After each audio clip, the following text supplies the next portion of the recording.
भूत वगैरे नाही म्हणतो ना, तर माझ्या आईनं सांगितलं, म्हणजे आमची आई आत्ता पण सांगते की माझ्या आईच्या समोर घडलेली घटना आहे. माझ्या आजोबाला ना भूत लागलं होतं आणि ते भूत इतकं डेंजर होतं की माझ्या आजोबाचे सगळे कामं तो भूत करायचा, अर्ध्याच्या पुढचे कामं.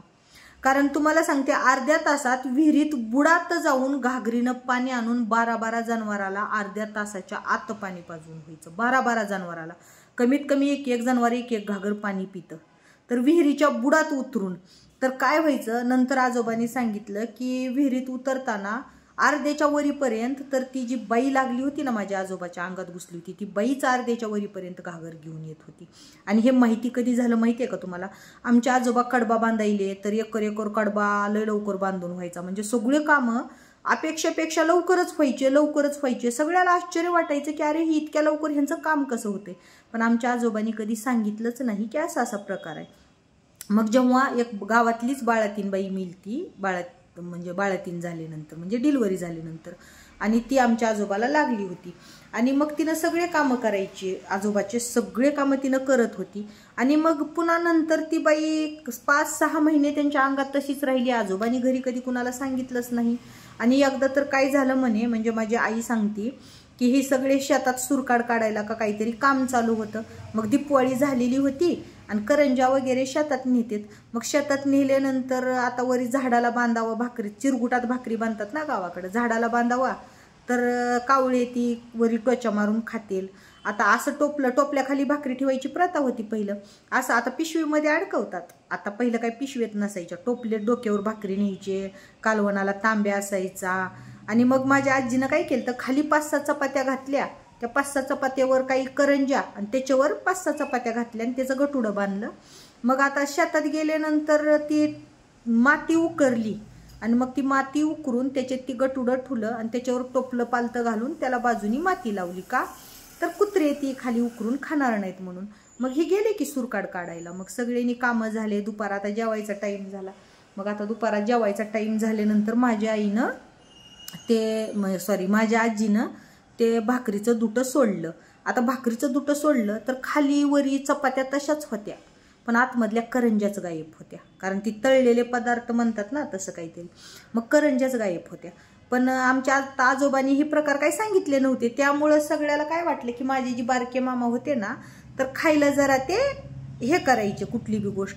मग माझ्या आजीला काय वाटलं माहितीये का, की त्या बारक्या मामानी सगळ्याच करंज्या खाल्ल्या. माझी आजी बारक्या मामावर लई चिडायला लागली की तू बाकीच्याचा विचार करत नाहीस, खायला म्हणले की लई पुढं करतो, कामाच्या बाबतीत म्हणले की मागं. माझ्या आजीला काय वाटलं की जर कुत्रेनं म्हणलं तर कुत्रेनं सगळंच गटुडं उचलून नेलं असतं भाकरीचं. वरच्या चपात्या तशाच आहेत, बांधलेलं हे तसंच आहे, गाठ तशीच आहे, वरच्या चपात्या तशाच आहेत, खालच्या चपात्या तशाच आहेत.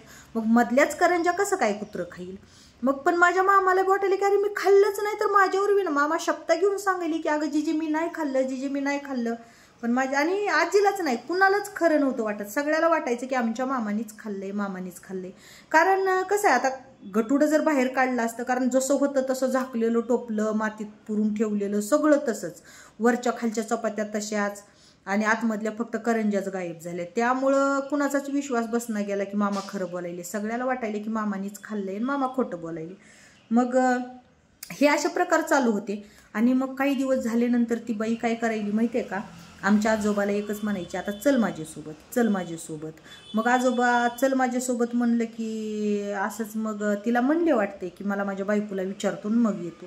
मग त्यावेळेला ती भांडायला लागली की मी तुझी इतके दिवस इतके सगळे कामं करत होते, तुला तुझी तवा नाही बायको दिसली, तवा नाही तू म्हणला की मी बायकोला विचारतो, आता बरं तुला लगेच बायकोला विचारतो म्हणायला, मला काय सांगायचं नाही, तू माझ्यासोबत यायचं.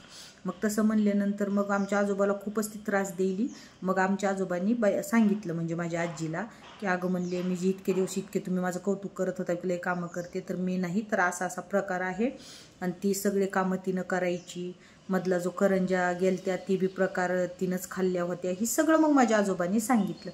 मग आजोबांनी सांगितल्यानंतर मग माझ्या आजीनं आजोबाच्या गळेमध्ये, आमच्या गावामध्ये खूप चांगला ब्राह्मण होता, त्या ब्राह्मणाकडून एक नाडा आणला आणि काहीतरी विभूती असते ना तसली विभूती आणली आणि आजोबाच्या गळ्यात बांधली.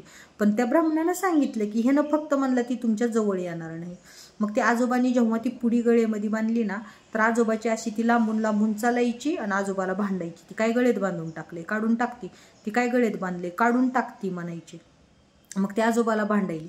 मग पुन्हा त्या ब्राह्मणाला सांगितलं की असा असा प्रकार होतो. मग त्या ब्राह्मणानं सांगितलं की तुम्ही शिवच्या बाहेर म्हणले एखादा महिना तरी राहिला जावा, तरच म्हणले ती मग तू जाणार आहे.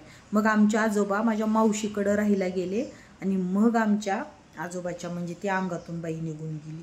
आणि नाही म्हणजे मला काय कुठली अंधश्रद्धा नाही पसरवायची, पण जी माझी आई सांगते ना की ही सत्य झालेली, मी काय स्वतः नाही पाहिलेलं, पण माझ्या आईनं स्वतः ही सत्य घटना पाहिलेली आहे. कारण आमचे आजोबा खूप आजारी पडले होते वाटते त्या पिरियडमध्ये, आणि मग त्यामुळं ते सगळं बामणानं द्वारा नाडा सगळं दिलं. आणि मग आमचे आजोबा 15 दिवस का 1 महिनाभर काहीतरी, आमची मावशी खूप लांब आहे ना आमच्या गावापासून, म्हणजे माझ्या आईच्या माहेरपासून, मग तिकडं आजोबा 15 दिवस का महिना काहीतरी राहायला गेले. आणि मग नंतर पुन्हा काही ती बाई दिसलीच नाही.